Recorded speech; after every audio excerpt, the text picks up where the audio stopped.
For this episode of Tes Podagogy, I have the privilege of welcoming one of the leading educational research voices of the past 40 years, Professor ED Hirsch. Professor Hirsch has been a key voice in the knowledge-led curriculum movement, as well as a major influence on the formation of education policy in England. Don, hello.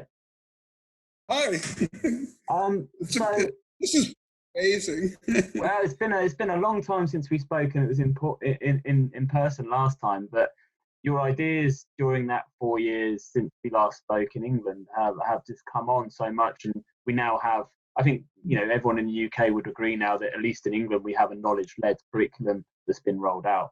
So I wanted to start really by, going back to the basic idea of your work, which is that there is a good reason to teach a shared body of knowledge, and from that shared body of knowledge we can have a shared understanding. I mean, that's a very simplified version. Do you want to give sort of your summary of your central idea? Yes, well, that's certainly the idea I started with. It isn't completely the idea that I've ended up with, which is the later ideas sort of fill it out more broadly.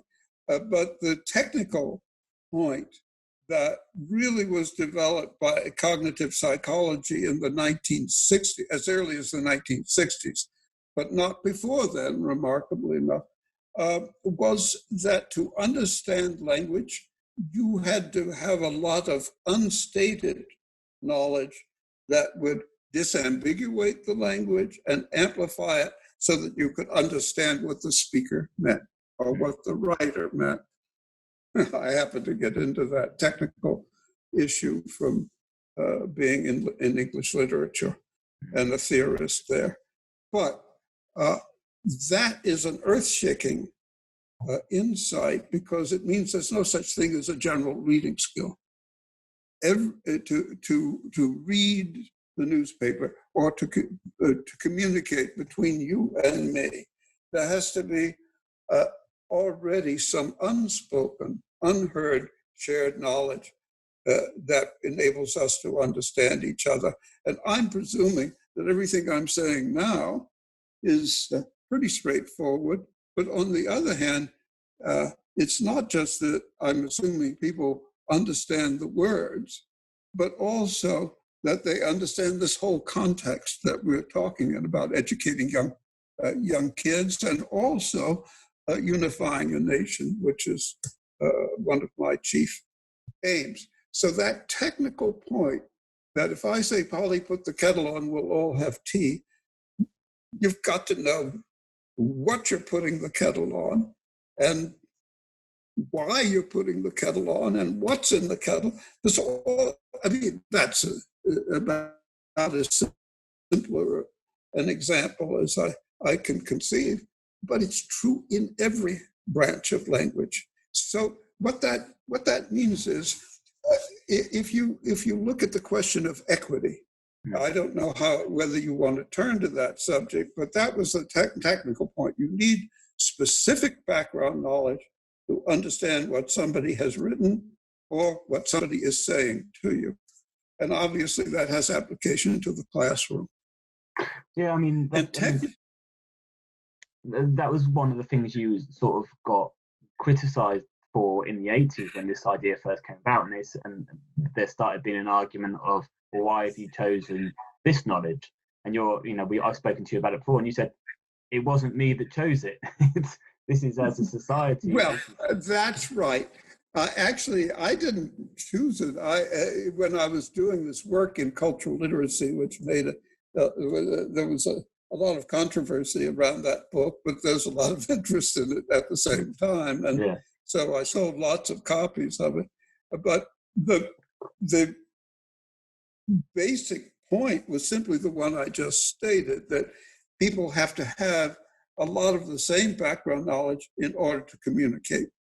And then we were into the multicultural movement in the United States, or at the beginning of it in the 80s, and everybody says, well, that's your culture, that's Anglo culture, that's this culture, that's up. And that argument has persisted, and it has really kept everything roiled up in the United States anyway, so that, and of course, we don't have, like you, a national curriculum, which is an unfortunate truth, and I hope that changes a bit. But if I can ask you a question, has including more specific knowledge in the national curriculum in the UK, has that actually it made a difference that's yet noticeable? I think in the UK, you've got this situation where it was introduced and it was very controversial because it became aligned to politics quite quickly. So the idea became political rather than academic, if you want to call it that. And so what we've seen is lots of people. I think the essential idea of a sequenced sequenced curriculum of knowledge that is in a certain order and it's arranged, and people are talking about content a lot more and talking about curriculum a lot more. And I'd say that was probably the biggest success of it. Where when you get down into the detail is where there's a problem, because I think some people will say, okay, I can read the sentence, he showed Herculean strength and lifted the rock. And they would say, but you don't need to understand the myth of Hercules to understand the sentence. And others will say, but that sentence is less understandable without knowing the myth of Hercules. And so I think those grey areas are where perhaps the debate now sits, is, okay, how much? I see. Yeah, I don't know if you want what your thoughts on that are. I mean, what would you say the difference between understanding the sentence from inference and understanding it from inference plus the myth of Hercules? What's the difference there? Well, you don't need to know much about Hercules to understand that, but presumably you got to know there was it's Hercules was a person, or Herculean refers to a personage, or mythical or not, and was very strong. I mean, that's not a lot to know, and it doesn't seem to be worth arguing about, since you can find out in about 20 seconds that this was a very strong guy, and that's what it refers to. But look, I don't want to argue. The issue of class is always coming in that kind of argument. Indeed, and the aim of democratic schooling is to erase class to some extent and to increase equity. And that's where this idea of shared background knowledge, whether it's Hercules, I mean, if you want that phrase to drop out of the English language, okay, but it is important that people, if it is used, that everybody understand what the heck it means. And the reason, and here's the reason why, in a more general way, it's not just the end result where people in the nation are able to communicate with each other. That's, of course, the end result that you hope for. Because when you communicate, you can also find ways probably of reaching accommodations. It's an urge to the political center in a way. Yeah. On the other hand, the real issue, particularly for people on the left, and I'm a person of the left actually, who want to say you have to take in everybody's culture and be embracing to everybody. I agree with that general idea, but let's take the point about how much, take Hercules again, come back to that in the classroom. So if some children in the class, and that phrase comes up, some children understand it and some children don't, that's not good. Yeah.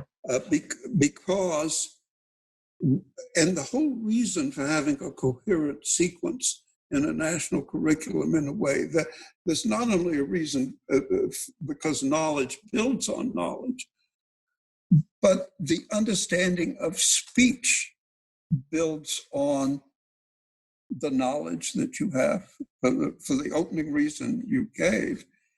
And so if everyone in the classroom is able to understand the speech that is going on in the classroom, then everybody can learn. Yeah. But if some children are excluded from that understanding, then you are simply exacerbating class differences and educational differences. So that's where this idea of having commonality and cumulativeness in the curriculum is so important, because it builds, in technical terms, the cognitive psychologists call it a speech community. Yeah. A speech community is defined as a group of people who understand each other because of that common background knowledge. And if a classroom is not built into a speech community, then you are leaving some kids out. And the aim of having that kind of coherence and build up is as much for equity as it is for enhancing learning generally. So equity is an outcome of doing that. And it's very important. In the United States, the left is all for multiculturalism and asking whose culture and that kind of question. And if you are not saying, well, we all really need to share a culture, that's what national schooling is about. If you don't insist on that, the left should come to realize that they're injuring equity. They're injuring the chances of these children to understand language well. And so that argument for equity seems to me so powerful, but you have to understand the technical reason why it's necessary. It's all very well. I mean, ways have to be found to include excluded cultures and people in the curriculum. That seems to me to be the way to do it. It's part of the commonality. But to insist on perpetuating these cultural and class differences in the national conversation or in national feeling is a big mistake, because you're leaving people out and you're increasing inequality if you do that. And that's an issue that what we call in the USA the cultural left needs to understand clearly. You have to choose whether you're going to have common equity or not. Is equity important, or is multiculturalism important?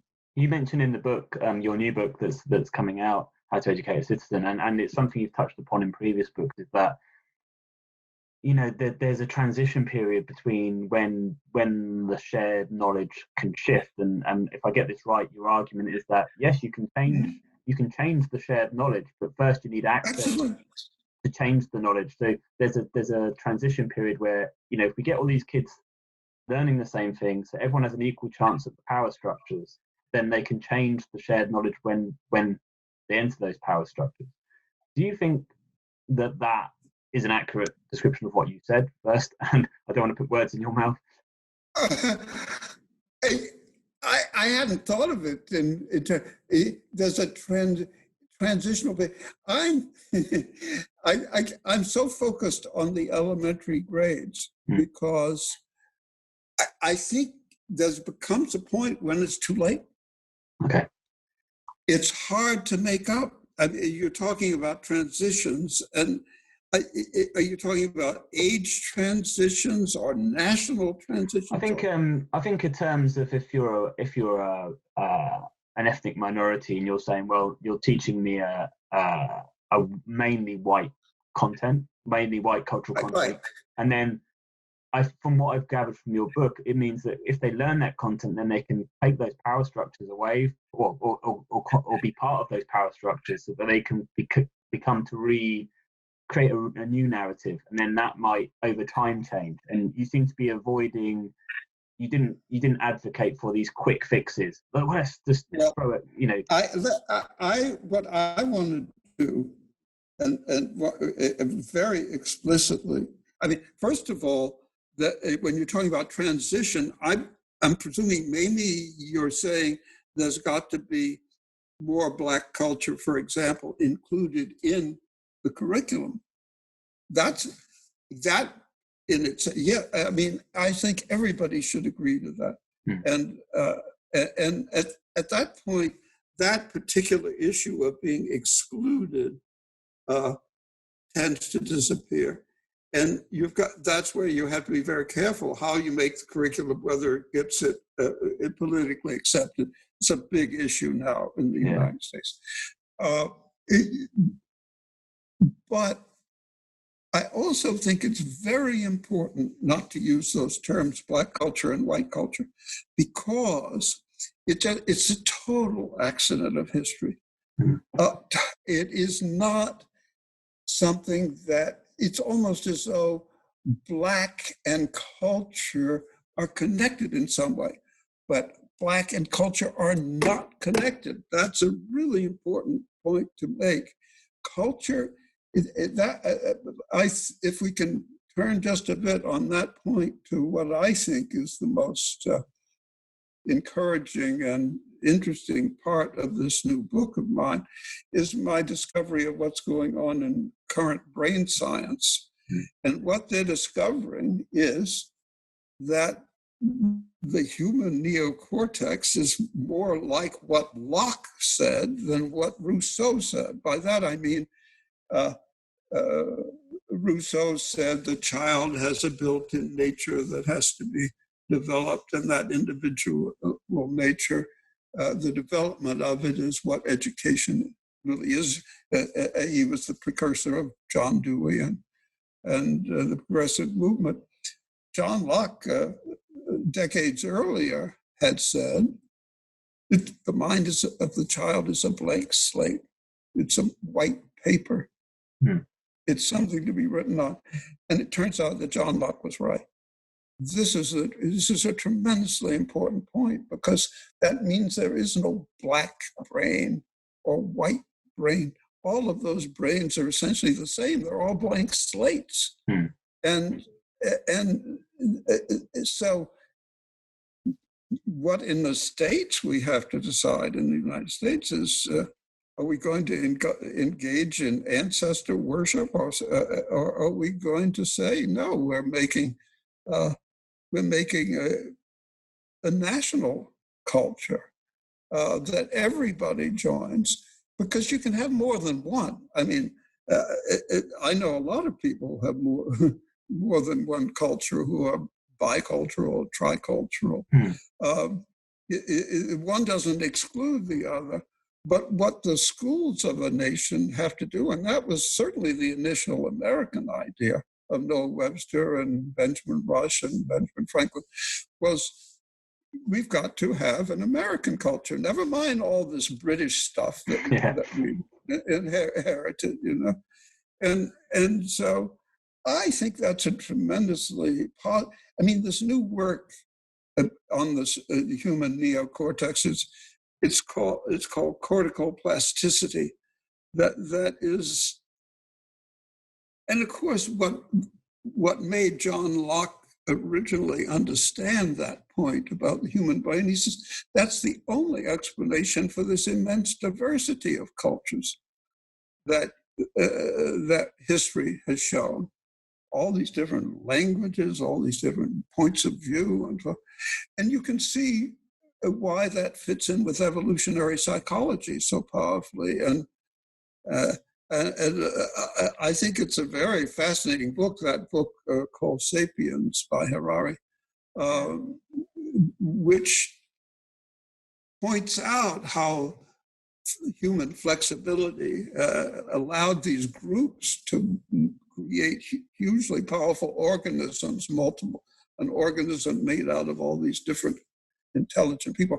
And another side to this brain science is that they've even discovered a cell in the human brain, a neural cell, a brain cell, that's a different kind of cell from any other creature. And so I think there's a tremendous chance to overcome all this cultural antagonism by understanding that a person can have multiple cultures, and there's nothing inherently Anglo about the culture that white people happen to historically have gained. There's nothing white about it, and there's nothing inherently black about black culture.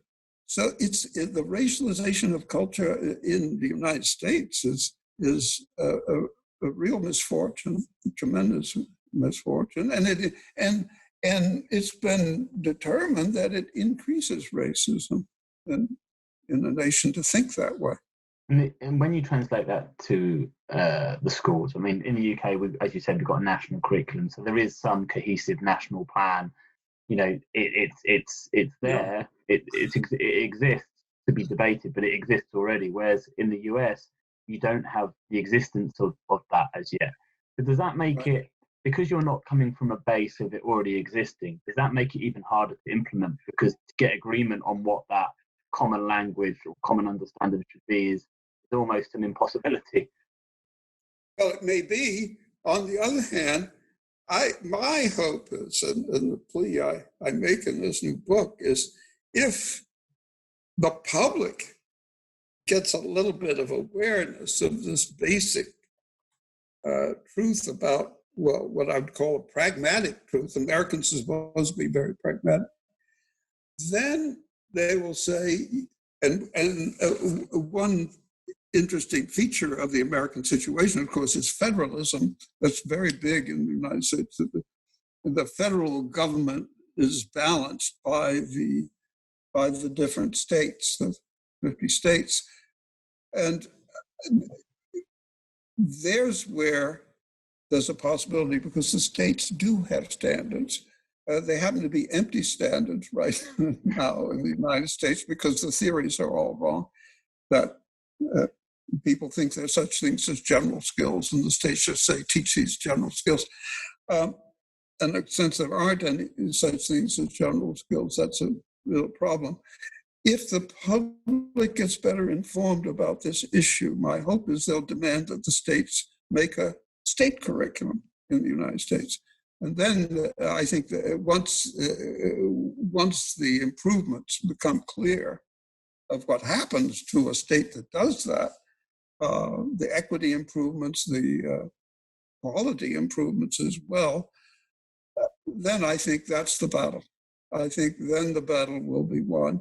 It's extremely difficult in the United States, but and I think what I just described is probably the only plausible way, because there won't be a national curriculum that's very detailed. That would be strongly resisted because of this federalist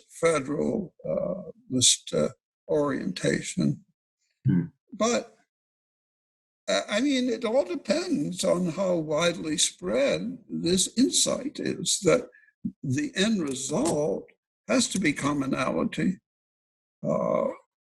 Otherwise, you have the kind of polarization and fragmentation that is so rampant right now in the United States. Do you think it's more important that, do you think the more important message for the public to grasp is that this is about a shared content, or do you think it's, or shared understanding, or do you think the actual more importance is what the end result is? I.e., is it an easier sell to say, look, we're going to try and get a curriculum that, you know, everyone can feel a bit of ownership on, or is it more important to get them to understand that, you know, if we get this right, this is what happens at the end result? Are people inherently more going to be more, you know, buy into it more if they can really clearly see, okay, well, I may take a few hits, you know, I may take a few hits on this content choices, but I know that the end result is going to be good? Or do you think that if you get people satisfied with the content, then, you know, the end result will sort itself? It's a complex, it's a meandering question. I apologize, but I wish I could answer that one. I mean, I think if you get a lot of influential people understanding the technical point, I mean, everybody would like peace and harmony, it seems to be, in a nation. And also, everybody would like competence, which means you are better off economically. And so those are two goals that people agree on, it seems to me. Peace and harmony and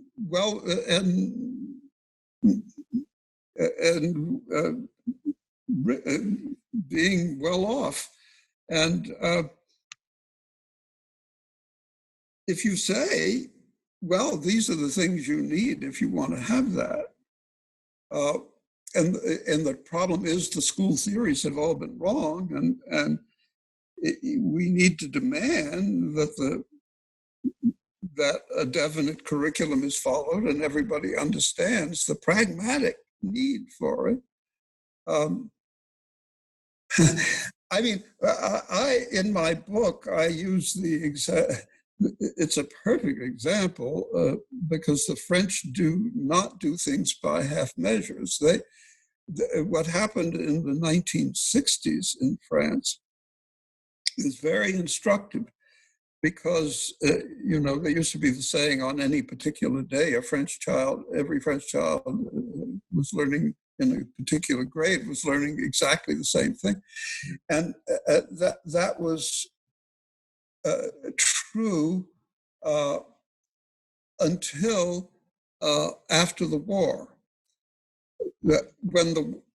After the war, the problem was the Americans had high prestige. The French decided even Coca-Cola was a good thing to drink, and because they loved Eisenhower and and the Americans coming in as liberators and marching down the avenues of Paris. And the problem was that all of this American fad, they decided to take over the American style of education. And in fact, there were riots in the streets by the students about this rigid education just means we're replicating class structures and that sort of thing.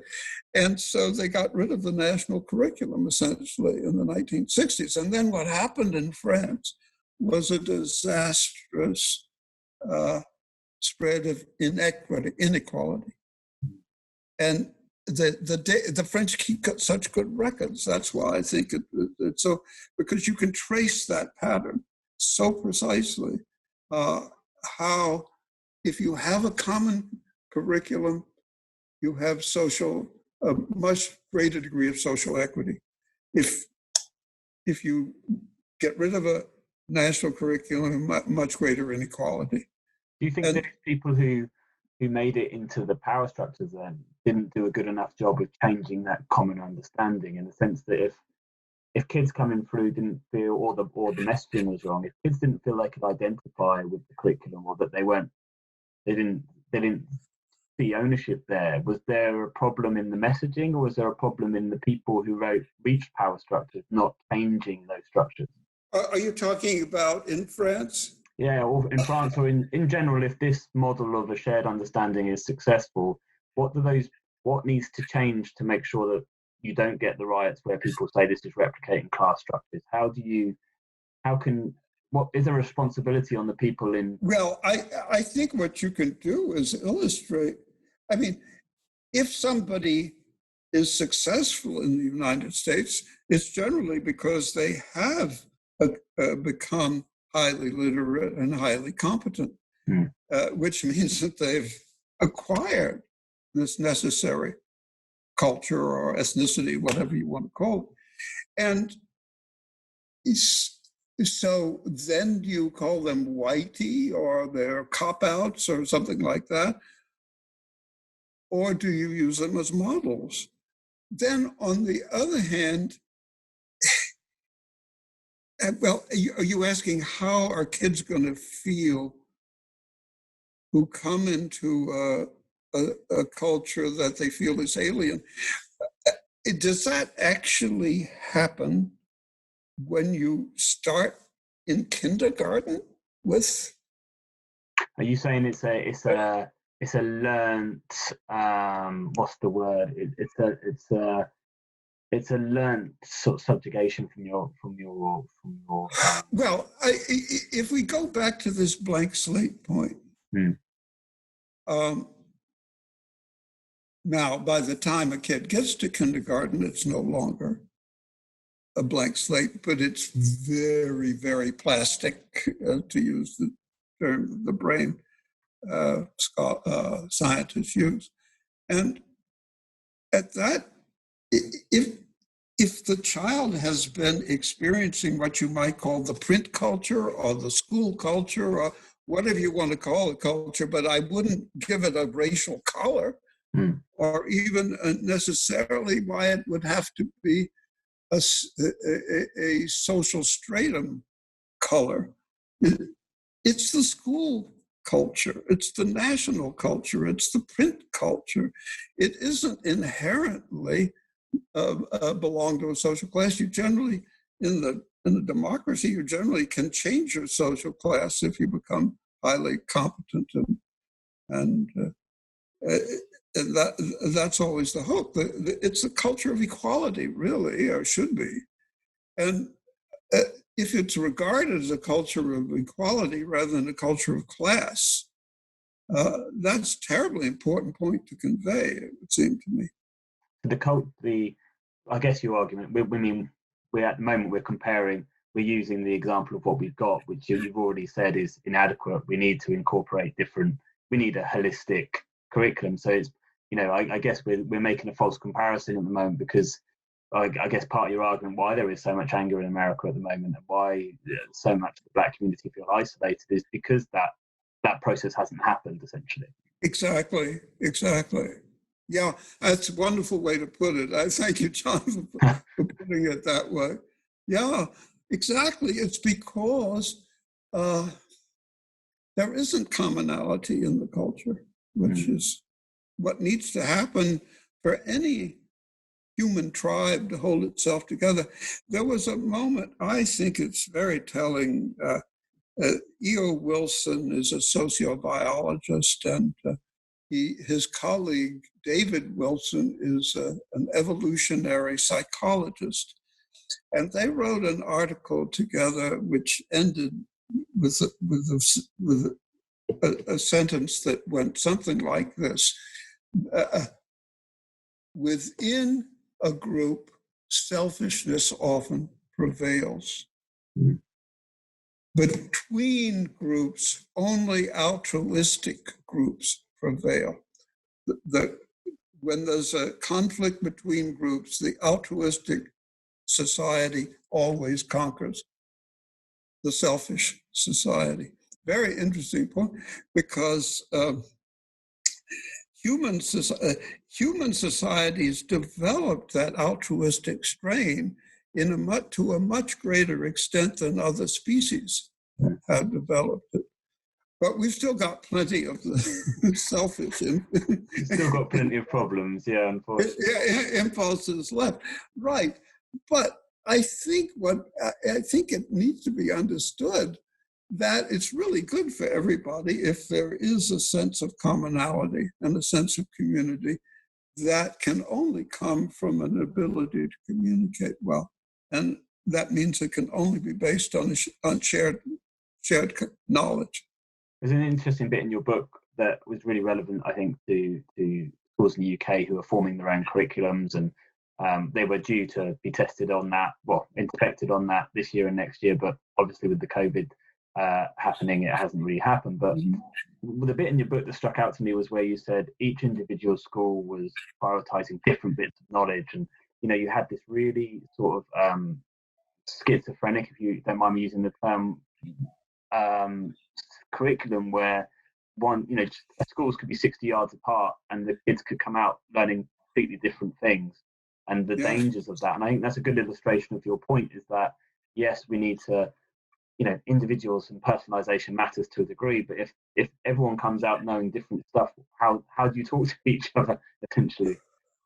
I would instead of personalization and differentiation, which are the terms used in the United States for focusing on the individual. And I thought a better term ought to come into mode was accommodation. Accommodation is the old biblical exegesis idea that the Lord accommodated what he said to the understandings of the individual. That's why and that was a way scholars explain sort of different elements in Scripture and made them unified. That idea of accommodation means that everybody is getting the same message, but that's where good teaching comes in, it seems to me. You do detect where a child is not completely getting the point, and you find ways of communicating that to the child, but the message is the same. Yeah. And if that idea in teaching and personalization or individualization, if that idea could, because you see, in the United States historically, what happened was that they unbolted the desks in the 1940s. This is when progressive education came in. The bolted down desks, all children in a row looking at the teacher. And the new dispensation was beginning teachers are told, no longer should that be the case. The teacher should not be a sage on the stage where everybody is getting the same thing. The teacher should be a guide on the side, and each child should have should be taught individually. And I wonder if this Zoom period isn't going to let whole class instruction make a bit of a comeback, because it would be hard to do all the sort of, at least in the United States, the way that not only were the desks unbolted, they were completely removed in due course. And in the early grades in the United States, you have these big tables where children are sitting around looking at each other and doing projects and having multiple centers, as they're called, in these early grades. Well, with that kind of schooling, no wonder our verbal scores are going down in the USA. So do you think there's a different definition in the US of child-centered learning as there is here, in the sense that we get this a lot. We get a lot of American research come over, and there's this notion of child-centered learning. In the US, it appears to me that from your description, it appears to be something where the child can dictate the content and the method of instruction. Whereas in the UK, child-led, it's called, is where the adult still decides on the content, and this adult still decides, how it's constructed. It's just the child may think they're leading that learning, or it's still a heavily structured environment. Whereas your description of child-centered learning in the US seemed to be incredibly much more Montessori. Is that a distinction there? Would you say that? Well, it varies. It's a big country, and it varies tremendously. But yes, I mean, I interviewed in the book a couple of teachers who had experienced both child-centered learning and also they were core knowledge teachers. We have a definite core knowledge curriculum. There's several thousand of these core knowledge schools, and they're very successful. And the teachers described the so-called child-centered teaching that they were asked to do. First of all, they had no definite curriculum. I mean, they were to reach certain skills, but they weren't given the particular subject matters that to promote those skills. And it was really astonishing to think of it, because it's so hard to teach that kind of a class. you have all these centers going on, and how do you bring coherence into it? And they said they were exhausted at the end of the day doing that kind of thing. And I hope that teachers themselves will come to see the benefits of greater coherence, or what I would call the accommodative approach, and the fact that the society needs it.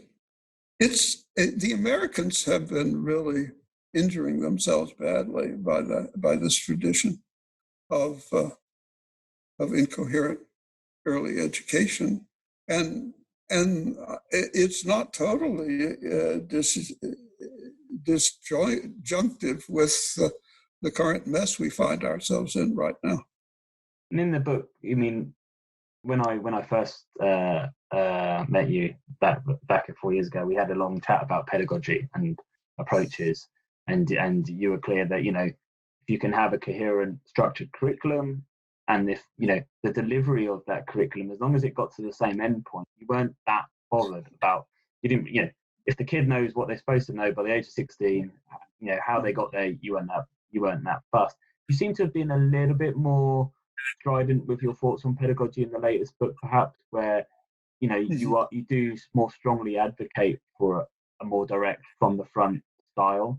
Do you think that it's possible to be more progressive? And I'm using that word lightly because I know that the definition in the US is different to the UK, again, slightly on that. But can you be a project-based teacher with a coherent sequence curriculum that can get to the same endpoint as a direct, from the front teacher, do you think?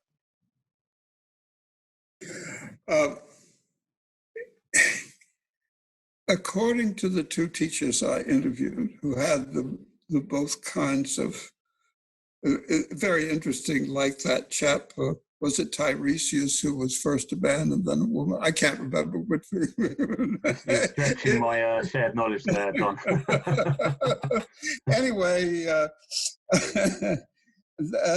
so they really experienced both of these modes of teaching, and are completely converted to the sage on the stage, primarily sage on the stage point of view, because they had so much. See, when you say projects, you are leaving the child in an unguided way on the theory that discovery learning is better than passive learning. That's usually the way it's presented in the education schools.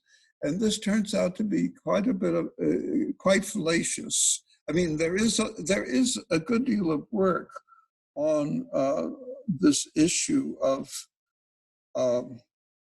what should we call it, some kind of overt instructional process versus discovery learning. And some top cognitive scientists have actually studied this.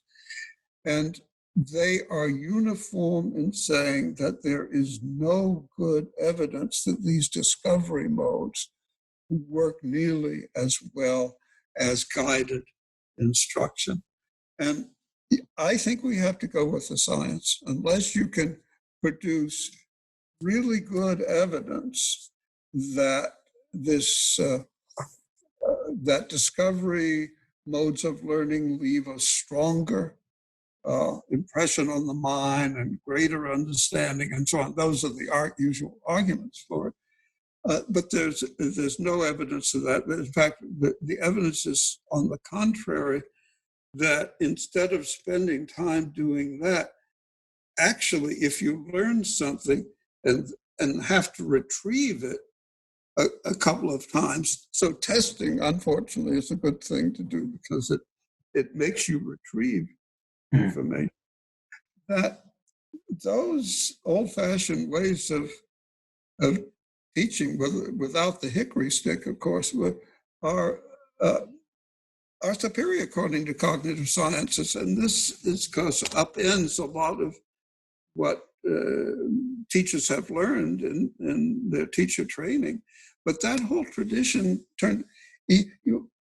must understand that whole tradition was not based exactly on a pedagogical mode. The discovery argument came later. Yes, I mean, if a child is engaged and concentrating on something, which was the original idea, then they'll learn instead of letting their minds wander and so on. That's absolutely true, of course.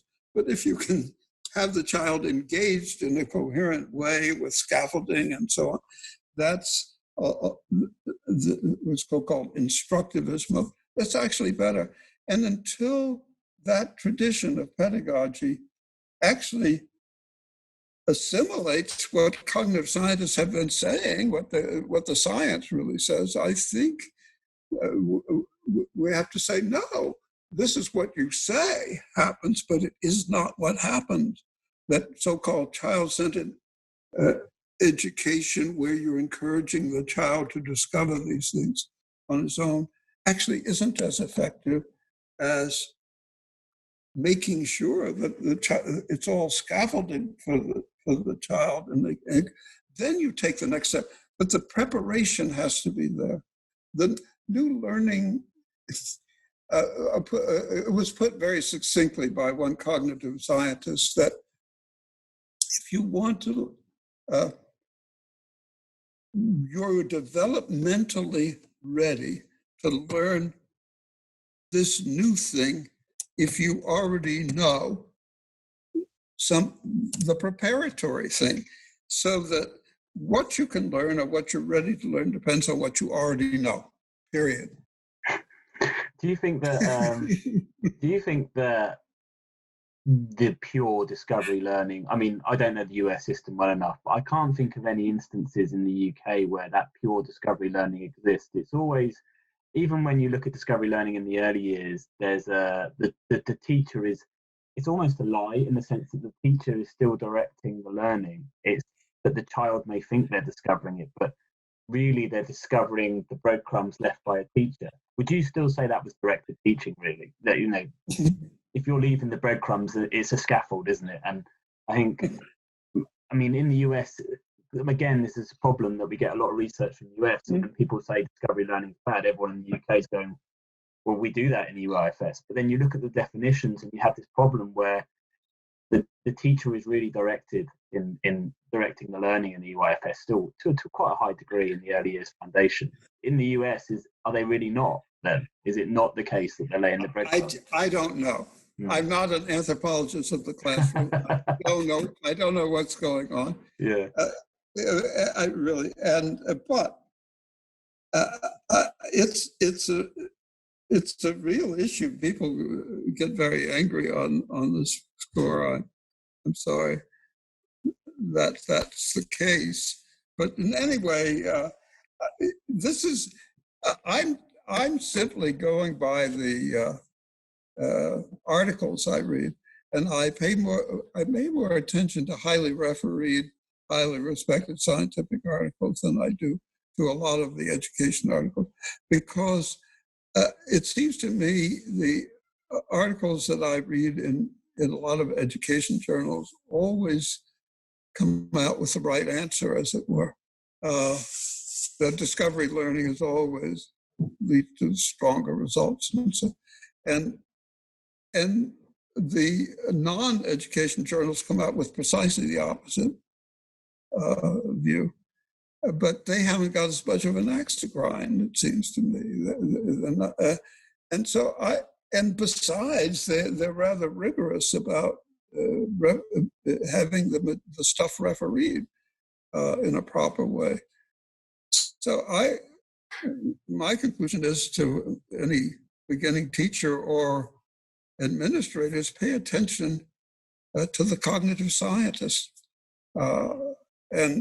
And where there's, I mean, it is really I make this point in the book, it's really an intellectual disgrace that our university centers for instructing teachers and our cognitive psych departments in the same university are teaching different science, so to speak. This was one of the things that came out in the scandal over phonics in the United States, where people were still following naturalistic modes of teaching kids to read, and they weren't learning to read. And the science all said that explicit phonics is very important in early reading. And the answer of these education professors was they have their science, we have ours. And that's an intellectual disgrace. And it really is something that we, the public, shouldn't stand for any longer, because kids didn't in the United States anyway learn to read by these naturalistic ways. And it's also a matter of equity that, again, that's always the poor kids who are not learning through these naturalistic modes.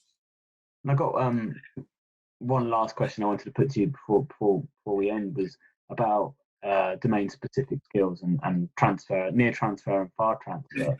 And you talk about it in the book, and you say there are no general skills. Do you think that's completely true? I mean, do you think that things like confidence, well, not confidence, but teamwork skills, strategy, are completely domain-specific? Can you not have a strategizing skill that can go cross-domain? I don't know, but what I don't want to say, because everything I say about the domain specificity of skills is what I read in the learned papers, what I read in the scientific journals. And there was that specific statement by, he just died now, Anders Ericsson. Who's a distinguished cognitive psychologist. And he made the blunt statement, there is no such thing as developing a general skill. And again, perhaps in your example of strategizing, maybe it wasn't all that general, that strategizing might in fact be a domain. On its own, you mean, yeah. That you could learn, depending on what that term actually means. Sure, I mean, nobody is denying that you could be generally good at tennis. And there are different ways of being good at tennis. You have different techniques, different styles. But the idea that you could be good at tennis by practicing golf is probably not very plausible. And so I don't think you need to take it further than that. The problem in using that idea of a general skill is that it was used to avoid a coherent curriculum. Yeah. It was used to encourage each child doing his own thing. And that didn't work. Yeah. But the excuse was that, and Dewey was quite explicit about this in the early teens, that this new mode of teaching is very helter-skelter, and it would be a total mess were it not for the fact that they're learning general skills. And I keep saying that if Dewey were now alive, he's a very honest thinker and a very clear one, and he would say I was wrong about that, and there aren't these general skills, and we better get a coherent curriculum. So I think in a way we malign Dewey by insisting, well, Dewey said there are these general skills that people are learning. Do you think, I know I said that was the last question, I've got one more for you, because I'm just interested in your view, and you've been part of these debates for so long now. Do you think there's a tendency in education to go to an extreme, like there are no general skills, or there tends to be an extremism around, because if you acknowledge there's a little bit of general skill, or if you acknowledge there's a little bit of something in discovery, suddenly you have general skills curriculum and discovery curriculum. Do you think that because it's such a, I don't know why education is like that, but do you think there is a tendency to take to an extreme, because if you let them twinkle a light in, suddenly the whole room lights up with this thing that you never meant? I know there's a problem with some academics who've said this. Or do you think, actually there are absolutes? Sorry, I would be very surprised if there weren't a lot of truth in what you just said, that human nature being what it is. But I still think we have simply got to overcome any real disagreement between mainstream science and mainstream psychology and so-called pedagogy, and we have our science and they have theirs. It's not true. There's only one science. And you better find out which one is right if they're in disagreement. Yeah, I'll try. Well, thanks for your time today, Don. It's been really appreciated. Okay, thank you. It was very interesting.